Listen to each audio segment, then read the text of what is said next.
Career end number of आत्ता आर्टचं value थोडं up झालेलं आहे आपल्या भारतामध्ये.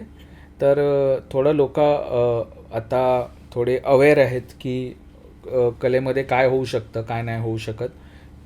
पेरेंट्स डिनायलमध्ये नाही आहेत. कलाकाराला सेलिब्रेट केलं जातं घरात.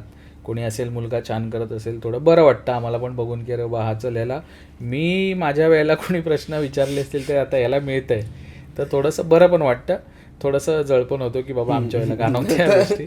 पण ठीक आहे आता संधी खूप चांगल्या आहेत कलाकारांसाठी आणि करिअर ऑप्शन्स खूपच आहेत. तुम्ही कला शिक्षक होऊ शकता, तुम्ही व्हिज्युअलायझर होऊ शकता, तुम्ही स्वतःचं काहीतरी सगळ्यात महत्त्वाचं म्हणजे चालू करू शकता. आणि अशा अनेक ऑपॉर्च्युनिटीज आहेत म्हणजे या फील्डमध्ये. तुम्ही प्रिंट मेकिंग बोललात तर बऱ्याच ठिकाणी प्रिंट मेकर आता लोकांना कळायला लागले की बाबा प्रिंट मेकरचं नेमकं काम काय. तर हे सगळं जे आहे ना हे मला वाटतं एक अवेअरनेस आल्यामुळेच आहे. त्यामुळे तुम्ही फील्डमध्ये आल्यानंतर त्याची अनुभूती तुम्हाला आणि त्याची व्हॅल्यू जास्त कळते. रादर दॅन बाहेरून असं वाटतं की अरे तू उपजीविका काय तुझी मी चित्र काढतो असं नसतं. तो चित्र काढतो त्याने एवढे वर्षाची म्हणजे ते एक म्हण आहे ते एक चांगलेच आमचे शिल्पकार आहेत त्यांनी सांगितलेलं आहे की बाबा हे शिल्प कितीला तर ते म्हणतात की 4 लाखाला.